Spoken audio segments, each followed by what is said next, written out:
Genesis chapter 3.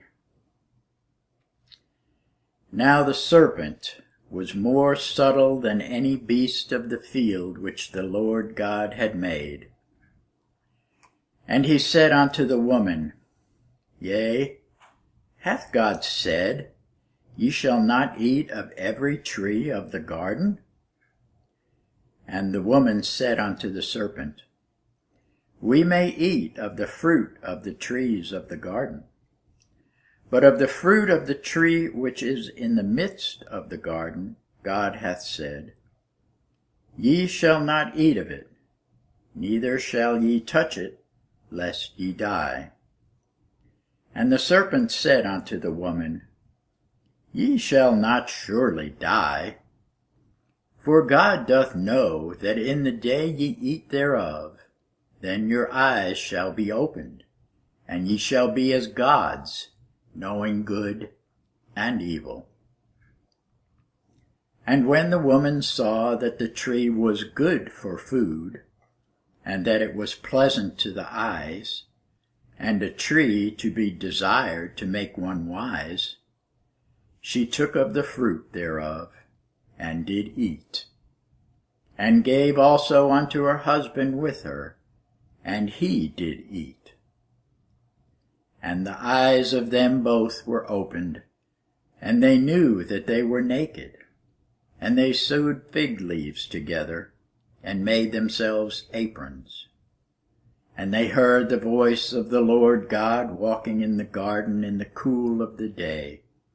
And Adam and his wife hid themselves from the presence of the Lord God amongst the trees of the garden. And the Lord God called unto Adam, and said unto him, Where art thou? And he said, I heard thy voice in the garden, and I was afraid, because I was naked, and I hid myself. And he said, Who told thee that thou wast naked? Hast thou eaten of the tree whereof I commanded thee that thou shouldst not eat? And the man said, The woman whom thou gavest to be with me, she gave me of the tree, and I did eat.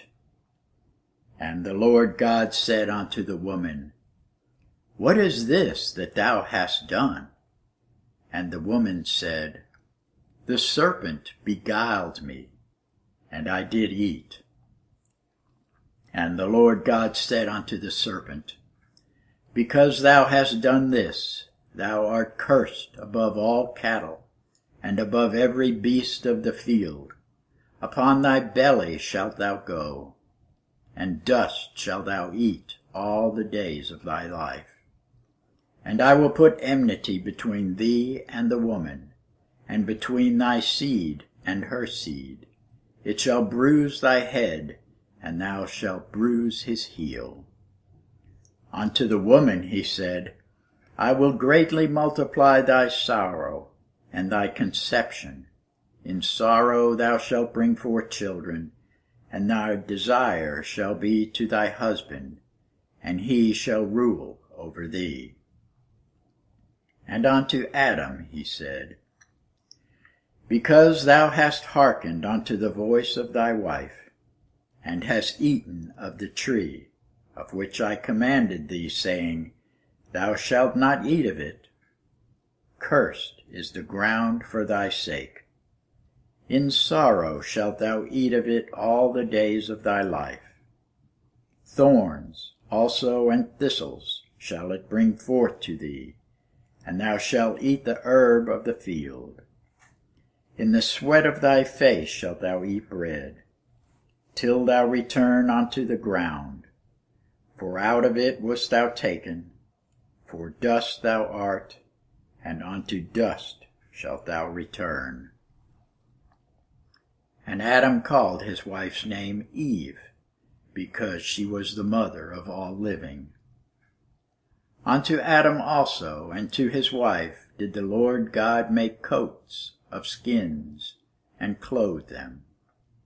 And the Lord God said, Behold, The man is become as one of us, to know good and evil. And now, lest he put forth his hand, and take also of the tree of life, and eat, and live forever. Therefore the Lord God sent him forth from the Garden of Eden, to till the ground from whence he was taken. So he drove out the man, and he placed at the east of the Garden of Eden cherubims, and a flaming sword which turned every way, to keep the way of the tree of life.